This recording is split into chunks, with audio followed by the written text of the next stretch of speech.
Good morning student. Vector algebra start किया था class 11 physics का फर्स्ट चैप्टर में। Mathematical methods of physics chapter है जिसमें एक लास्ट टॉपिक है वेक्टर अलजेब्रा। तो आपने एडिशन वगैरह पढ़ लिए, सारे उसके प्रॉपर्टी पढ़ लिए। अब हम स्टार्ट करेंगे आज मल्टीप्लिकेशन ऑफ वेक्टर, राइट। तो किसी वेक्टर को आप स्केलर से मल्टीप्लाई कर सकते हैं, मतलब multiplication of vector by a scalar, multiplication of a vector by a scalar. Scalar मतलब कोई मैग्नीट्यूड होगा, कोई नंबर हो सकता है। तो मान लीजिए if k is any vector, if k is any vector and if it is multiplied by any number n, then the result will be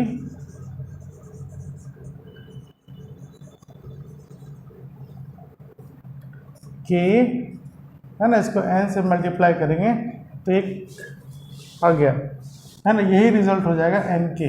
तो आपने एक वेक्टर को स्केलर से मल्टीप्लाई कर दिया, where n is scalar and k is vector, ठीक है। अब रिजल्ट इसका एग्जाम्पल आप ऐसे समझिए, जैसे ये वेक्टर है इतने लेंथ का, ये हो गया मान लीजिए वेक्टर k, है ना। और ये n k मान लीजिए मैं 3k लेता हूँ, है ना, n की जगह 3 आ गया, मतलब इस वेक्टर का 3 साइज बड़ा वेक्टर आ जाएगा। ये हो गया 3k वेक्टर। तो एक वेक्टर को किसी स्केलर से मल्टीप्लाई करने से उसका मैग्नीट्यूड बदल जाएगा लेकिन डायरेक्शन चेंज नहीं होगा, ठीक है। तो किसी वेक्टर को स्केलर से मल्टीप्लाई करने पे उसकी सिर्फ मैग्नीट्यूड बदल जाएगी, डायरेक्शन चेंज नहीं होगा। इतनी बात समझ में। अब हम पढ़ने जा रहे हैं दूसरा, ये तो पहला था आपका, दूसरा है स्केलर प्रोडक्ट, स्केलर और डॉट प्रोडक्ट ऑफ वेक्टर्स, और इसके बाद लास्ट पढ़ेंगे वेक्टर और क्रॉस प्रोडक्ट ऑफ वेक्टर, ठीक है। तो सेकेंड हमारा आ गया स्केलर प्रोडक्ट और डॉट प्रोडक्ट, ठीक। ये क्या होता है?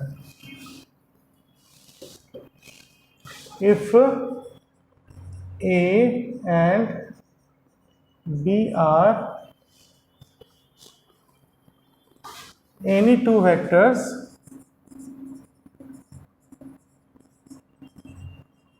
then their dot product or scalar product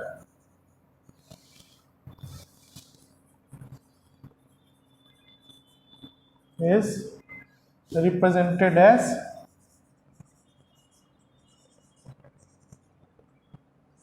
A vector dot B vector, है ना। Read as A dot B, ऐसे हम इसको रीड करेंगे, है ना।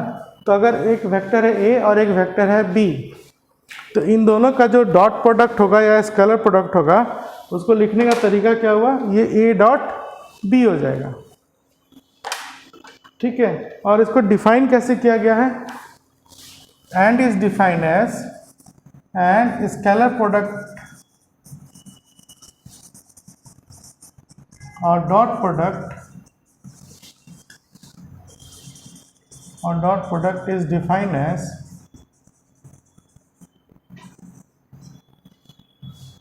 मतलब A डॉट B, है ना। इसको मुझे डिफाइन करना है, तो ये होगा mod of A mod of B cos theta, और A dot B is equal to A B cos theta, ठीक है। ये हो गया मॉड ऑफ A हो गया, मॉड ऑफ B हो गया, और ये cos थीटा। तो थीटा क्या है आपका? Theta is angle between vector A and vector B. Theta is angle between vector A and vector B. ठीक है,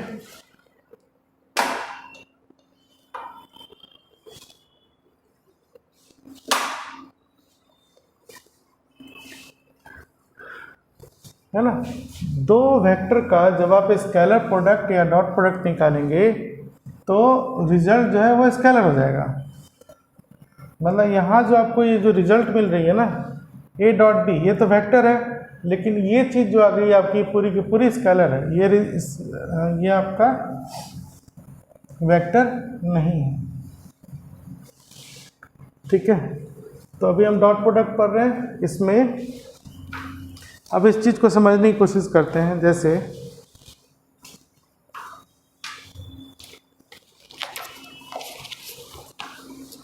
क्या है ये, जैसे मान लीजिए एक है आपका वेक्टर ए, ये वेक्टर ए है और ये है वेक्टर बी। ये दोनों वेक्टर एक प्लेन में है और इसकी एंगल जो है आपकी थीटा है। ठीक है, तो ए डॉट बी आपका निकला क्या, है ना। अगर इसी डायग्राम को मैं ऐसे देखूं, मान लो ये वेक्टर ए है, थोड़ा बड़ा कर दिया, मान लो ये वेक्टर ए है और ये वेक्टर बी था, है ना। ये दोनों सेम होना चाहिए, मैंने थोड़ा बड़ा कर दिया समझाने के लिए। तो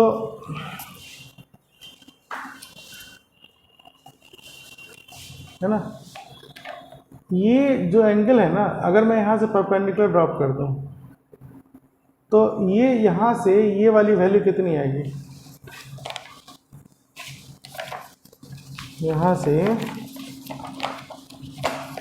ये जो वैल्यू आएगा वो होगा बी कॉस थीटा, है ना। कहने का मतलब ऑलरेडी एक वेक्टर ए तो था ही, हाँ, और इसकी मैग्नीट्यूड क्या आपका ए है। अब इस पे एक और वेक्टर इधर ही आ गया और इसका मैग्नीट्यूड क्या दिख रहा है आपको, बी कॉस थीटा, है ना। इस वेक्टर पे एक और वेक्टर आ गया यूँ। तो अगर मैं इसका सिर्फ मैग्नीट्यूड से डील करूँ, डायरेक्शन हटा दूँ, तो सेम डायरेक्शन में आपका प्रोडक्ट क्या आएगा, ए और बी कॉस थीटा को मल्टीप्लाई कर दो। सेम डायरेक्शन मल्टीप्लाई करने से रिजल्ट जो आएगा आपका ए बी कॉस थीटा आएगा, है ना। तो हम क्या लिखेंगे यहाँ पर, A dot B is equal to A B cos theta. ठीक है, अब ये बी कॉस थीटा एक्चुअली में था क्या, ये जो बी कॉस थीटा आपको दिखा ये क्या था, component of vector B onto A. This was component of vector B onto vector A, है ना। ए वेक्टर पे बी का कंपोनेंट है। ठीक है, उसी तरह से अगर मैं चाहूँ तो इसका दूसरा डायग्राम बना लेते हैं, है ना। जैसे अब देखिए ये वेक्टर बी है, मैं वेक्टर बी को थोड़ा बड़ा करके समझा रहा हूँ, इसको हटा दो। जैसे मान लीजिए ये वेक्टर ए है, बी को समझने के लिए थोड़ा मैंने बड़ा कर दिया। ये एक वेक्टर बी है। अब हम क्या करते हैं, ए से इस पर परपेंडिकुलर ड्रॉप कर देते हैं।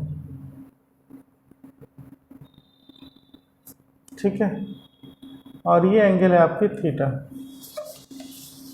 तो अगर आप इधर से देखो तो ये वाली जो साइड आएगी ना, मान लो यहाँ से इस पॉइंट का नाम देता हूँ मैं एम और इस पॉइंट का नाम देता हूँ ओ, तो ओ एम क्या हो जाएगा, ओ एम आपका हो जाएगा ए कॉस थीटा, है ना, ए कॉस थीटा। तो ये जो वैल्यू यहाँ से आ रही है आपकी, ये वाली यहाँ तक, ये हो गई ए कॉस थीटा। और ये है क्या आपका component of vector A onto vector B. तो कैसे भी हम लिख सकते हैं ना। तो यहाँ भी आपका इस साइड अगर आप मल्टीप्लाई करोगे तो एक वैल्यू बी आ रही है और इस पे एक कंपोनेंट आ गया आपका ए कॉस थीटा। तो इसको भी मल्टीप्लाई करेंगे तो हमारा रिजल्ट क्या होगा, ए बी कॉस थीटा, और ये था क्या, ए डॉट बी। मतलब दो वेक्टर का स्केलर क्या मिला, क्या दो वेक्टर का स्केलर प्रोडक्ट किया, मिला स्केलर। ठीक है, बात समझ में आई? ठीक है ना। अब यहाँ पर हम एक चीज़ डिफाइन कर सकते हैं, वो क्या होगा, ये क्या था आपका component of vector A onto component of vector B, है ना। तो component of vector A onto vector B, इसको मैं क्या लिख सकता हूँ, ये आया आपका ए कॉस थीटा, है ना, यही कंपोनेंट है ना। अब इस पे अगर आप A B cos theta by B कर दो, को फर्क पड़ेगा नहीं ना। तो इसको मैं क्या लिख सकता हूँ, अब ए बी कॉस थीटा क्या हो जाएगा आपका, A dot B, A dot B by B, A dot B by B. ठीक है, अब यहाँ पर देखिए इस बी वेक्टर को मैं ऐसे लिख सकता था, mod of vector B into B unit vector, जो आपने पढ़ा था आपको, है ना। तो मॉड ऑफ बी एक्चुअली में बी है, तो बी यूनिट वेक्टर क्या निकल के आया, वेक्टर बी बाय बी, है ना। इसको बी यूनिट वेक्टर लिख सकते हैं। मतलब ये आपका हो गया vector A dot B cap. तो ये जो चीज आई, ये क्या है आपका component of vector A on to B. मतलब ये है, देखिए इस चीज का मतलब क्या निकल के आ रहा है कि अगर वेक्टर ए है इस तरफ और ये वेक्टर बी है, अब मुझे इसका कंपोनेंट चाहिए इस पे, तो हम क्या करेंगे, इस वेक्टर में इसका जो डायरेक्शन होगा ना बी कैप, वो मल्टीप्लाई कर दो। मतलब ए वेक्टर ये है, इसमें मैंने डॉट प्रोडक्ट ले लिया क्या, बी कैप, तो ये क्या मिल जाएगा मुझे, component of vector A on component B, component of vector A on vector B, ये आ गया। ठीक है, बात समझ में आई? इस पे न्यूमेरिकल बनाए जाते हैं, तो ये चीज़ें आपको समझ में आनी चाहिए। उसी तरह से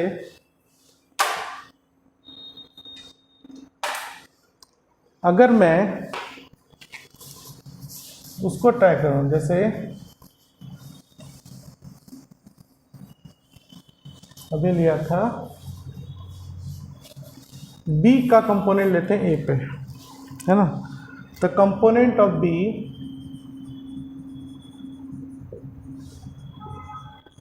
component of vector B on to vector A, ये क्या था, बी कॉस थीटा। अगर हम डायग्राम देखें तो ये वेक्टर ए है ना, ये वेक्टर बी है, ये एंगल है थीटा। तो इसका जब आप इस पे कंपोनेंट निकालेंगे यहाँ से यहाँ तक, ये वाली वैल्यू, है ना, तो ये कितनी आ जाएगी, बी कॉस थीटा, और पूरा आपका यहाँ से यहाँ तक क्या है, ए, है ना। तो b का कंपोनेंट a पे कितना है, b cos थीटा। अब आप इसी में अगर a से डिवाइड कर दो, मल्टीप्लाई भी कर दो, तो फर्क पड़ेगा नहीं।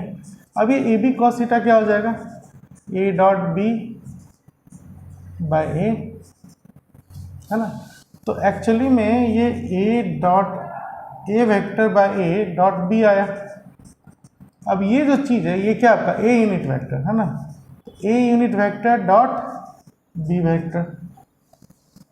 तो या अब चूंकि वेक्टर इस तरह से है, तो इसको हम लिख सकते हैं, इसको आप B vector dot A cap भी लिख सकते हैं, है ना। ये प्रॉपर्टी है, थोड़ी देर बाद बताएंगे। तो component of vector B on to vector A, ये आएगा। ठीक है, बात समझ में आई? तो ये था आपका स्केलर प्रोडक्ट और डॉट प्रोडक्ट। ठीक है, अब इसकी कुछ प्रॉपर्टी पढ़ते हैं, properties of dot product.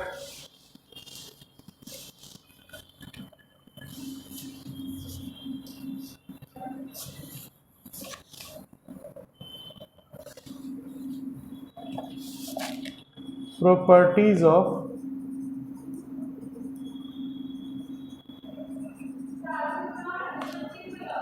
Dot product. ये क्या होगा? पहला, जैसे रिजल्ट क्या आता है, A dot B is equal to A B cos theta, है ना। तो मैंने आपको क्या पढ़ाया था, ये वेक्टर का डॉट स्केलर हो गया, है ना। तो ये आपका ऑलवेज, पहली प्रॉपर्टी क्या होगा, it is always scalar. It is मतलब result, result is a scalar. ठीक है, अब क्या है कि अगर थीटा, है ना, थीटा अगर 90 से कम है, if theta is less than 90 degree, then A dot B क्या आएगा आपका, पॉजिटिव होगा। ठीक, क्लियर है। फिर if theta is greater than 90 degree, then A dot B negative हो जाएगी, स्केलर वैल्यू नेगेटिव हो जाएगी, है ना। And if theta is equal to 90 degree, अगर वो थीटा 90 डिग्री हो गया तो स्केलर प्रोडक्ट 0 हो जाएगा, है ना। तो ये क्लियर है कि अगर स्केलर प्रोडक्ट 0 है, इसका मतलब थीटा आपका क्या हो गया, 90 डिग्री हो गया। ठीक है, तो इसको मोर अप्रोप्रिएट हमें ये कहना चाहिए, यहाँ पर लिमिट दे दे तो ज़्यादा अच्छा है। जैसे 0 is less then theta is less than 90, ये कंडीशन आएगा। फिर यहाँ पर कंडीशन क्या होगा, 90 is less then theta is less then 180 degree, है ना। मतलब थीटा की वैल्यू 90 से ज़्यादा होगी और फिर 180 से कम, तो आपकी डॉट प्रोडक्ट नेगेटिव आ जाएगी। और अगर थीटा 90 हुआ तो डॉट प्रोडक्ट 0 हो जाएगा। तो ये हमारी है properties, properties of scalar product और डॉट प्रोडक्ट। पहली प्रॉपर्टी आपने पढ़ा। फिर जैसे ट्रायंगल लॉ में मैंने बताया था आपको कि ये कम्यूटेटिव लॉ फॉलो करता है ना। तो स्केलर प्रोडक्ट भी कम्यूटेटिव लॉ फॉलो करेगा। तो दूसरी प्रॉपर्टी हम क्या बता सकते हैं,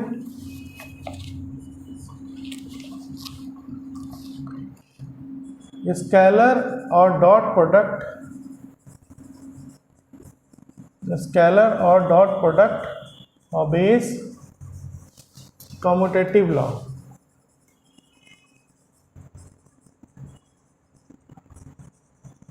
कम्यूटेटिव लॉ, है ना। मतलब आप ए डॉट बी को ऑर्डर चेंज कर सकते हैं, बी डॉट ए लिख सकते हैं। एडिशन में भी पॉसिबल है, स्केलर प्रोडक्ट में भी ये पॉसिबल है। तीसरा,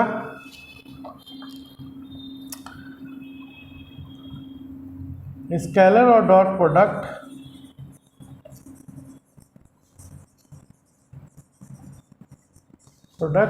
obeys डिस्ट्रीब्यूटिव लॉ। ये एसोसिएटिव लॉ वेक्टर के साथ फॉलो नहीं करेगा, मतलब डिस्ट्रीब्यूटिव लॉ फॉलो करेगा। मतलब ए डॉट, है ना, अगर बी प्लस सी है,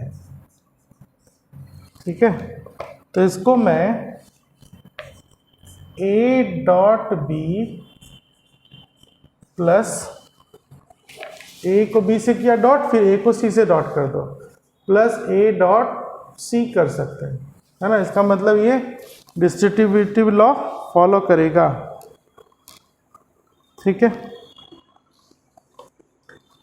ये समझ में आ गया, है ना। तो ऐसे ही आपकी ट्रायंगल लॉ की भी प्रॉपर्टी थी और ये आपकी डॉट प्रोडक्ट की, ये दो प्रॉपर्टी हैं, इंपॉर्टेंट है, हम ऐसा कर सकते हैं। फिर आ जाइए फोर्थ, वापस हम डेफिनेशन से एक रूल निकालते हैं मतलब जैसे A dot B is equal to cos theta है ना, तो थीटा क्या था आपका, एंगल बिटवीन वेक्टर्स। तो angle between vector theta is, कैसे आएगा, देखो cos theta is equal to क्या हो जाएगा, A dot B by A B, है ना।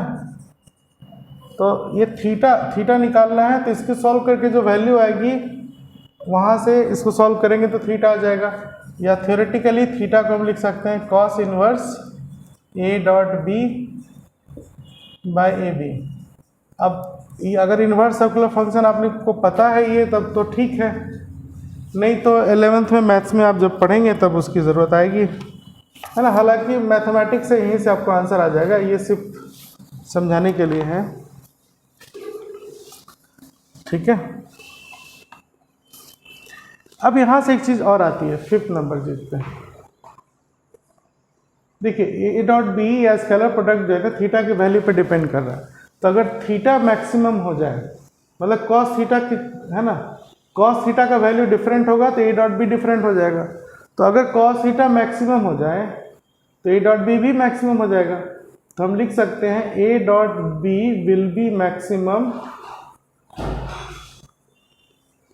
When cos theta is maximum. तो कॉस थीटा की मैक्सिमम वैल्यू कब कितनी होगी, 1। ये कॉस थीटा का मैक्सिमम वैल्यू आया, ठीक है। तो हम कह सकते हैं, तो जब ये 1 ही हो गया तो ए डॉट बी मैक्सिमम कितना आ जाएगा, ये मैक्सिमम जो आएगा आपका ए बी हो जाएगा, ठीक है।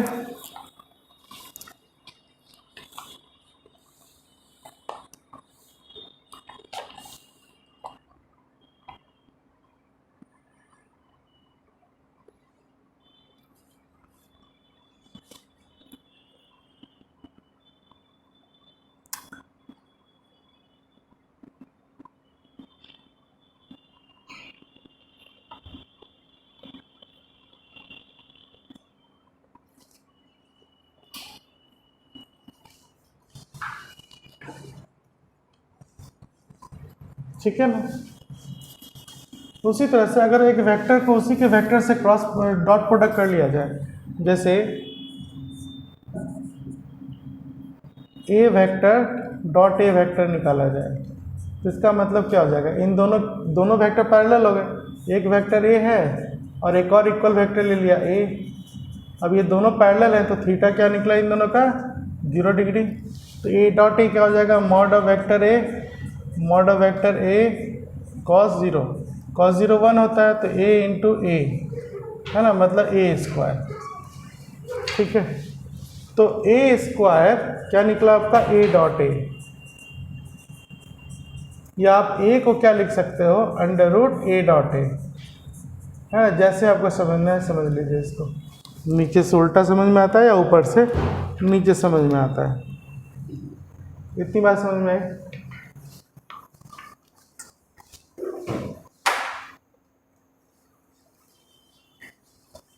फिर आ जाओ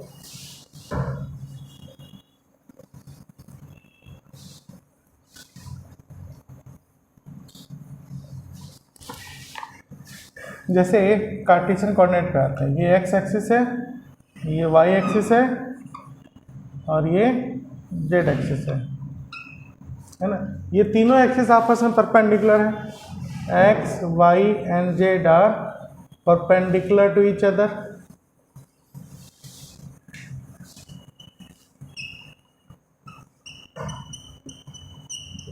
तो हम क्या कहेंगे, x y and z are orthogonal,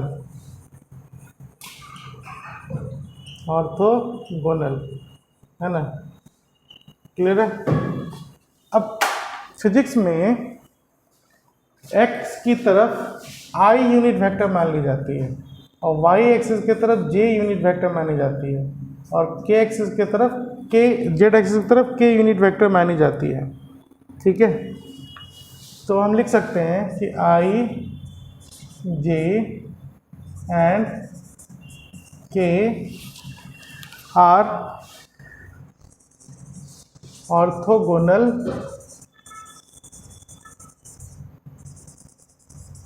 unit vectors along x, y and z axis respectively।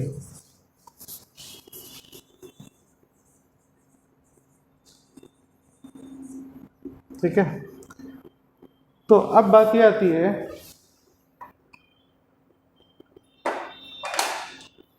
कि इनकी डॉट प्रोडक्ट अगर ली जाए, है ना, जैसे मान लो मैं लाइक लेता, जैसे आई डॉट आई लिया,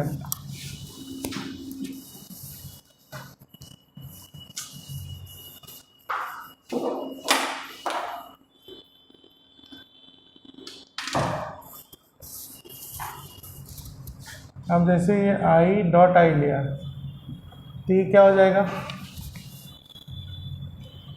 अभी लाइक बताया था, तो ये हो जाएगा आई स्क्वायर, है ना, mod of I cos theta, तो दोनों आई आपका पैरेलल है, एंगल 0 हो गया। आई, अब आई की वैल्यू क्या हो जाएगी 1। देखो मैंने यहाँ क्या लिखा, यूनिट वेक्टर है, मतलब यूनिट वेक्टर करने का मतलब हो गया कि mod of I 1, mod of J 1 and mod of के इज 1, तीनों यूनिट वेक्टर का वैल्यू 1 हो जाएगा। तो इसको आप ऐसे भी लिख सकते हो, आई dot i is mod of I cos 0, finally 1 आ गया। तो सिमिलरली जे डॉट जे भी 1 होगा, के डॉट के भी 1 होगा, तो हम लिख सकते हैं कि i dot i is equal to j dot j equal to k dot k is equal to 1, है ना, ये वैल्यू आ गई।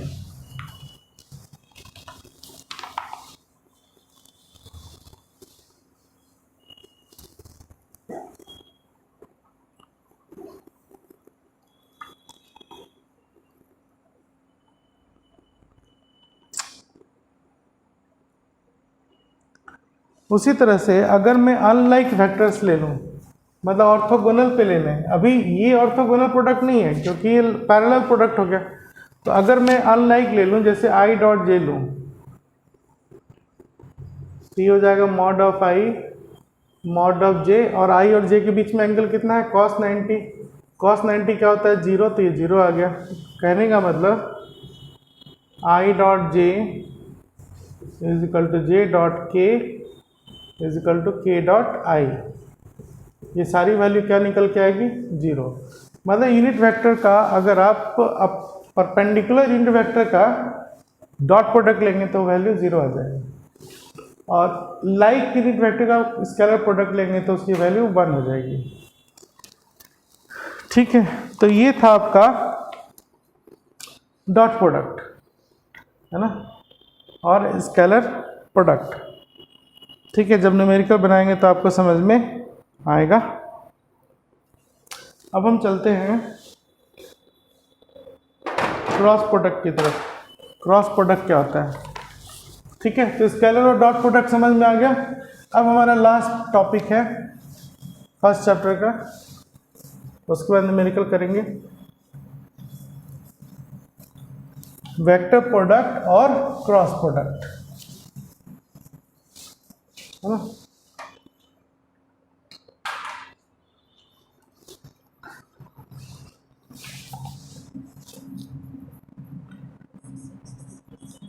वेक्टर प्रोडक्ट और क्रॉस प्रोडक्ट।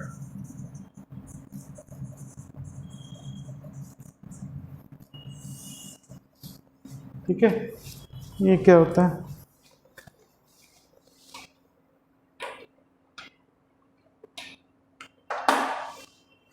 मान लीजिए फिर वही आपका दो वेक्टर है इस तरह से, एक वेक्टर है ए और एक वेक्टर है आपका ये बी, और इनके बीच एंगल है थीटा।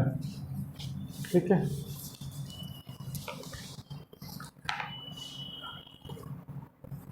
तो वेक्टर प्रोडक्ट और cross product of two vectors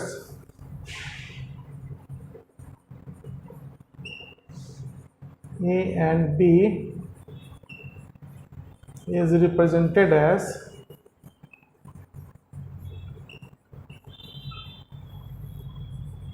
vector A cross vector B, है ना। इस साइन को हम लोग क्रॉस पढ़ते हैं, इसको जो मल्टीपल साइन है इसको हम लोग क्रॉस बोलेंगे। मतलब हम ये वेक्टर प्रोडक्ट ले रहे हैं, तो ये वेक्टर प्रोडक्ट हुआ या फिर क्रॉस प्रोडक्ट हुआ, है ना। तो इसको आप ए क्रॉस बी पढ़ेंगे। तो इस तरह से इसको रिप्रेजेंट किया जाता है कि ए और बी का क्रॉस प्रोडक्ट ये होगा। अब अगर इसकी डेफिनेशन की बात की जाए, इट इज़ डिफाइन एज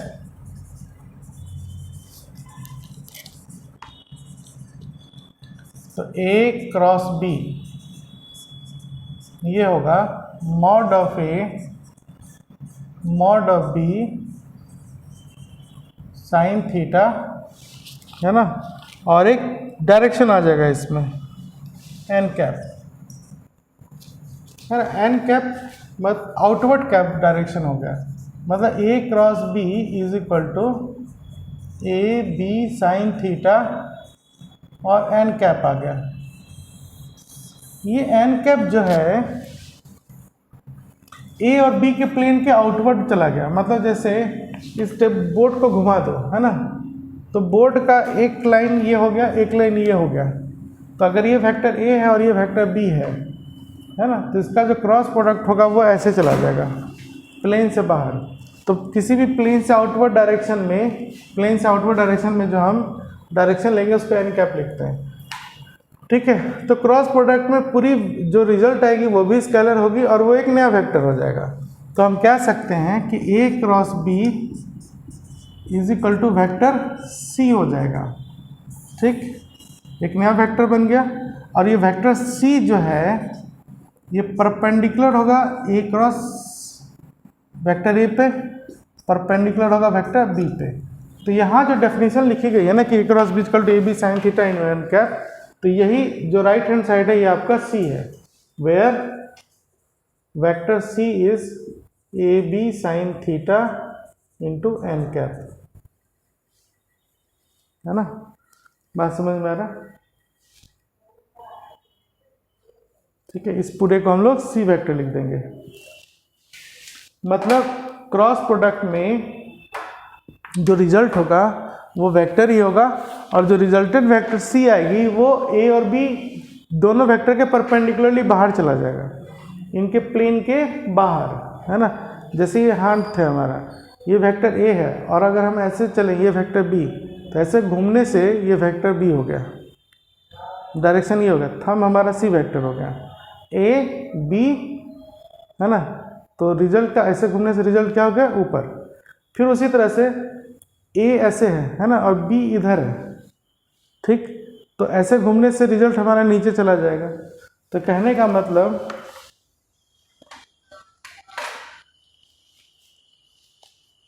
आप ऐसे समझिए, जैसे ए है और ये बी है ना, तो ऐसे गए, थंब ऐसे आ गया। अब डायरेक्शन मत बदलो, ए को इधर ही रहने दो और बी ऐसे तो ऐसे ही रहने दो।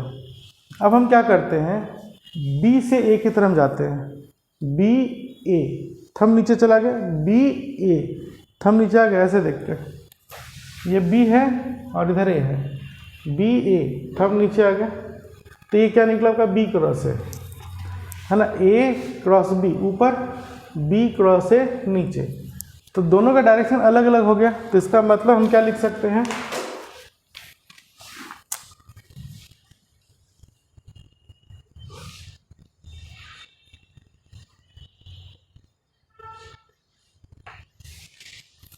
ए cross B is not equal to B cross A. मतलब ये कम्यूटेटिव लॉ ऑबे नहीं करता, है ना। Vector law it do not obey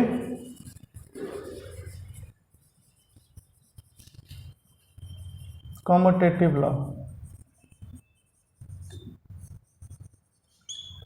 तो अगर if vector A cross B आपका वेक्टर सी है, तो जैसे अगर हम ऑर्डर इसका बदल देंगे बी क्रॉस ए, तो ये हो जाएगा माइनस वेक्टर सी, है ना। तो आप ऐसे लिख सकते हो कि A cross B is equal to minus B cross A, तब ये सही हो जाएगा, है ना। माइनस सी यहाँ डालेंगे तो ये माइनस माइनस प्लस आ जाएगा, याद है, तो फिर सही है। लेकिन A cross B equal to B cross A नहीं होगा, ठीक है। तो पहली प्रॉपर्टी तो यही थी। हेलो, यस,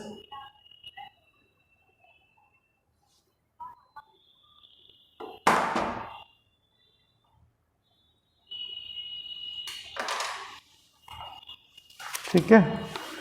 तो ये था आपका क्रॉस प्रोडक्ट। क्रॉस प्रोडक्ट को, है ना, आपने डेफिनेशन समझा, ठीक है। और ये इसकी कंडीशन क्या होती है ये आपने समझ लिया। तो डॉट प्रोडक्ट कम्यूटेटिव लॉ था, लेकिन इस वेक्टर प्रोडक्ट और क्रॉस प्रोडक्ट जो है आपका कम्यूटेटिव लॉ नहीं है।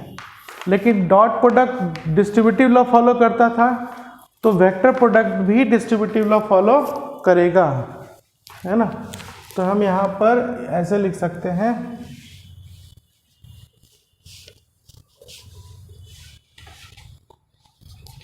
है ना, ए क्रॉस, अगर देखिए ए वेक्टर क्रॉस आप B vector plus C vector लिखते हैं, ठीक है। तो ये हो जाएगा आपका ए क्रॉस बी प्लस ए क्रॉस सी, है ना, ए क्रॉस सी, ऐसे आप कर सकते हैं। मतलब it obeys distributive law, it obeys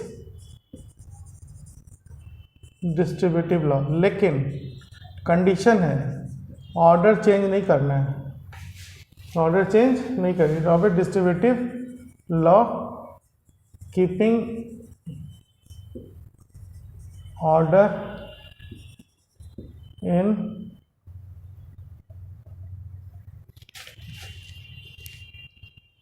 distributive law without changing order, without changing order of vector. मतलब ये ऑर्डर को हमें चेंज नहीं करना, without changing order of vector, ठीक है। इतनी बात समझ में आ रही है आप लोगों को?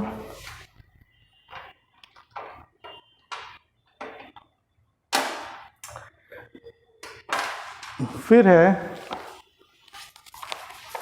जैसे, अच्छा यहाँ पे रिजल्टेंट क्या हो जाएगा आपका, यूँ नीचे चला जाएगा ना, सी वेक्टर।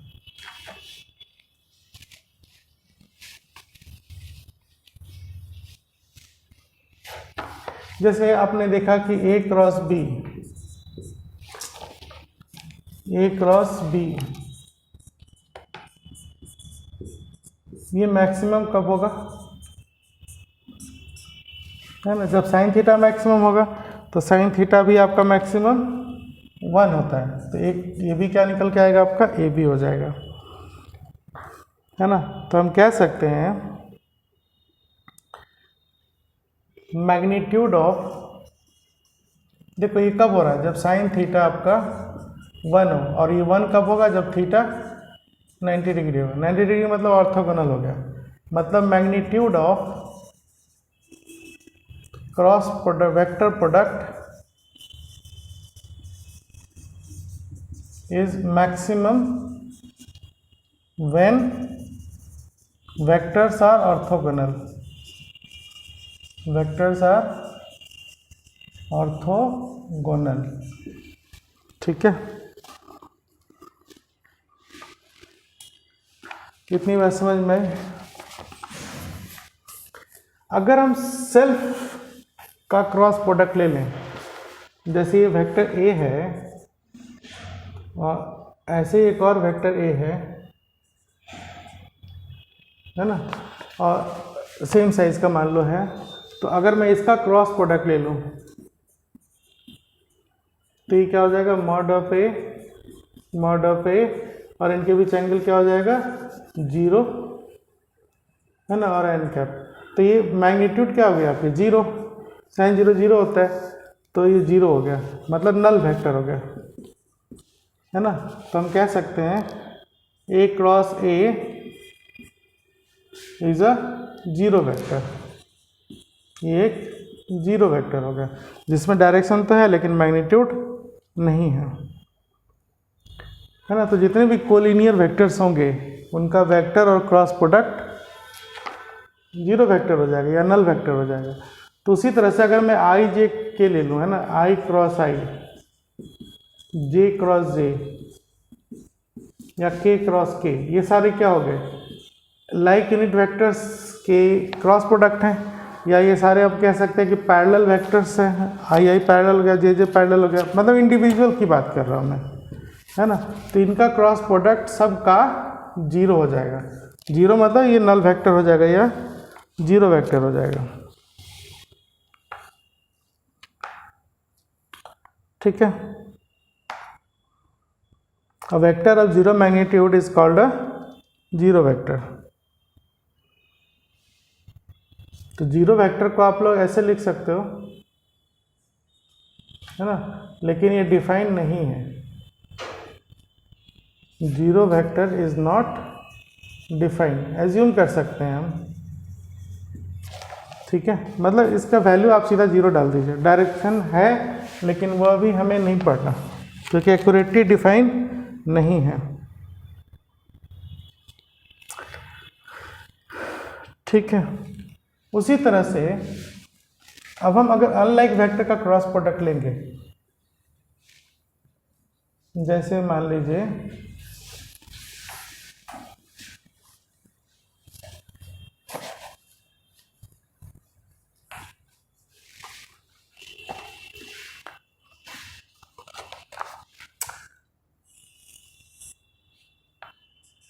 ये आई है और ये जे है और ये आपका के है, इस तरह ऑर्डर में यूनिट वेक्टर है। तो ऐसे चलेंगे तो हम पॉजिटिव लेंगे, मतलब आई क्रॉस जे अगर आप मल्टीप्लाई करते हो, है ना, आई क्रॉस जे का प्रोडक्ट क्या हो जाएगा, तीसरा हो जाएगा क्योंकि इन दोनों तीनों तो एक दूसरे परपेंडिकुलर है। तो आई क्रॉस जे किसके बराबर होगा, के, और ये वैल्यू पॉजिटिव लेंगे क्योंकि हम एंटी क्लॉकवाइज चल रहे हैं इस डायग्राम के हिसाब से। उसी तरह से जे क्रॉस के, ये क्या हो जाएगा आपका आई, ऑर्डर चेंज नहीं हुआ है ऐसे ही। उसी तरह से के क्रॉस आई, ये क्या हो जाएगा आपका के क्रॉस आई जे के बराबर होगा, ठीक है। अब अगर मान लीजिए मैं ऑर्डर चेंज कर देता हूं, ऐसे चल रहा हूं,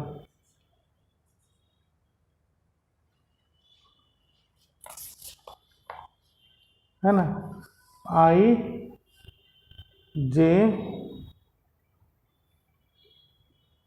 नहीं डायग्राम वही रहने दो, सॉरी डायग्राम मत चेंज करो, इसी में अपोजिट चलते हैं। जैसे मान लो मैं अब इसमें, अच्छा वही डायग्राम बनाता हूँ, सॉरी ऐसे, ये आई रहने दीजिए, डायग्राम यही रखिए, खुद से चेंज करके कंफ्यूज होने की ज़रूरत नहीं है, आप खुद भी बना सकते हो, सेंस है ना, एक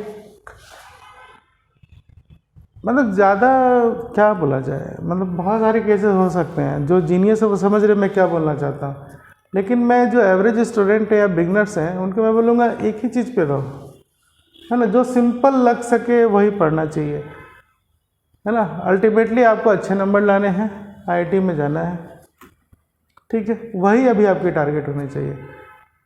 आपको साइंटिस्ट बनना है वो सब टारगेट लेके अभी मत चलो, कोई फ़ायदा नहीं होता, जो सच बताओ, है ना।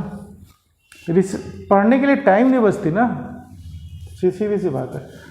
तो डायरेक्शन मैंने ऐसे रखा, अब मान लो मैं ऐसे चल रहा हूँ क्लॉकवाइज, तो क्या होगा, जैसे जे क्रॉस की आई लेंगे तो उल्टा चलना है ना, जे क्रॉस आई, तो ऐसे चलने पे ये आएगा और ये हो जाएगा आपका माइनस के, और पहले भी पढ़ा था आपने ए क्रॉस बी जो है माइनस बी क्रॉस ए हो जाएगा, ऐसे भी समझ सकते हैं ना, मैंने आपको पहले पढ़ाया था ए क्रॉस बी जो होगा वो माइनस बी क्रॉस ए होगा, क्योंकि ये कॉम्यूटेटिव लॉ में नहीं करता।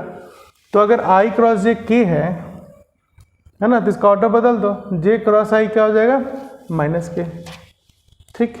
अब जे क्रॉस के आई है तो k क्रॉस j क्या हो जाएगा, माइनस आई। इसी तरह k क्रॉस i j है तो i cross j minus j हो जाएगा, हाँ, i cross k minus j। ठीक है, यही आपका स्केलर और क्रॉस प्रोडक्ट था।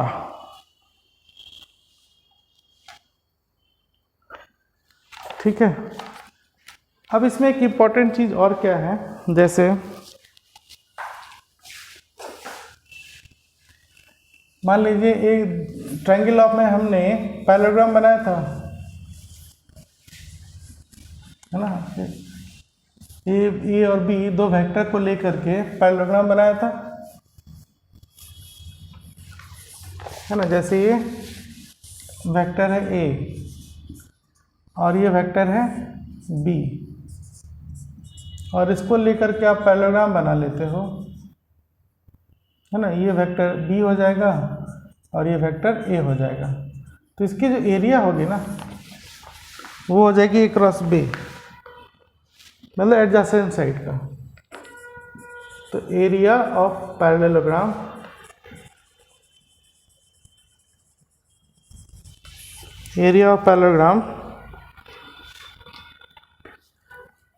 of vector A and vector B as adjacent side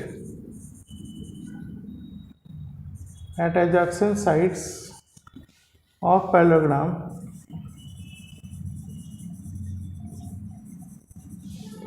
will be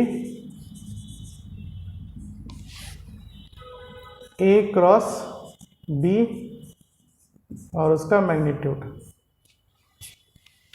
जैसे मान लीजिए आपके पास ये एक्स एक्सिस है और ये वाई एक्सिस है, ये पैरेललोग्राम है, इधर है वेक्टर ए और इधर है वेक्टर बी। तो इसकी जो एरिया होगी ना वो हो जाएगी ए क्रॉस बी। तो ये एक्चुअली मैग्नीट्यूड ऑफ एरिया होगा, magnitude of area mod of A cross B, है ना। सिर्फ एरिया की बात करें तो वो हो जाएगा ए क्रॉस बी। अब आपको पता है क्रॉस प्रोडक्ट तो इसके प्लेन के परपेंडिकुलर हो जाएगा, ऐसे बाहर तो कोई नया वेक्टर हो जाएगा, तो वो मान लीजिए वेक्टर सी। समझ में आई बात? बाकी चीज़ें जब हम न्यूमेरिकल बनाएंगे तब क्लियर होगी। ठीक है, अब आज के लिए इतना ही। अब अगली क्लास में हम इसका न्यूमेरिकल करेंगे। ठीक है, तब तक आप रिवीजन कीजिए सारा। ओके, मतलब आज जो है आपका क्लास 11 फिजिक्स का first chapter mathematical methods in physics complete हो गया। इसमें स्टार्टिंग मैंने फंक्शन से किया था, पूरे फंक्शन समझाए थे। ठीक है, उसके बाद आपने कैलकुलस पढ़ा, डिफरेंशिएशन, फिर इंटीग्रेशन पढ़ा, वो भी कैलकुलस का पार्ट है। उसके बाद आपने scalars and vectors as a physical quantity पढ़ी कि कितने तरह फिजिकल क्वांटिटीज़ होती हैं, उन सारा बिहेवियर पढ़ा। फिर आपने यूनिट वेक्टर पढ़ा, हाँ, तो वेक्टर के जितने टाइप्स थे वो पढ़े। फिर आपने वेक्टर अलजेब्रा पढ़ा, ट्रायंगल्स लॉ, पैरेललोग्राम लॉ, एक वेक्टर की कंडीशन क्या होती है वो। फिर आपने आज प्रोडक्ट पढ़ लिया सारा। तो ठीक है, सब्ट्रैक्शन और सारी चीज़ें आपको पता चल गई हैं, इसलिए रिवाइज कीजिए। अब नेक्स्ट क्लास में न्यूमेरिकल करेंगे। Thank you.